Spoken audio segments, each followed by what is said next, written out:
তো আমিও ওই আপনার বাসায় যখন গেছিলাম না, তখন বলছিলাম যে আসছি, লাল শাড়ি পরে যাব, সাদা শাড়ি পরে। কয় পাকে গাড়ি চাঁদপুর যায়, আর যে আসছে সে বুঝতে পারবে না। শেষ পর্যন্ত মুক্তার কাছেই ফেসে যাচ্ছে আলম হাসান। মুক্তা ফেসবুক লাইভে সে দাবি করে, আমার সাথে আলম হাসানের এখন পর্যন্ত ডিভোর্স হয়নি। আমাকে রেখে আলম কিভাবে আরেকজনের বউকে বিয়ে করলো।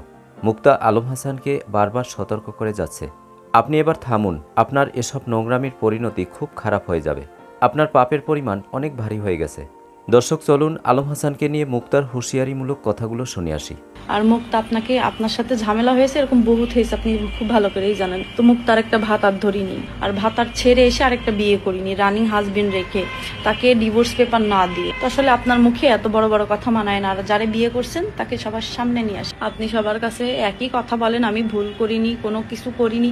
আরে ভাই, ডিভোর্স হতে পারিনি, ডিভোর্সের পরেও আপনার সাথে আবার কন্টিনিউ কথা হয়। সেই 2 মাসের ভিতরে ওই মেয়ের সাথে আপনার রিলেশন হয়ে গেল। রিলেশন হয়ে তার নিয়ে আসছেন, সে আবার এখন আপনার ভালোবাসার মানুষ হয়ে গেল। আপনার মন অনেক বড়, আপনার মনে এখানে জায়গা মুক্তা, প্রথম মুক্তা, এখানে জায়গা সাদিয়া, তারপরে শর্মিলা, তারপরে মুক্তা, এখন পুষ্পাকে এখানে রেখেছেন। দর্শক, কেমন লাগলো আজকের আপডেট পেয়ে অবশ্যই কমেন্ট করে জানিয়ে দিন।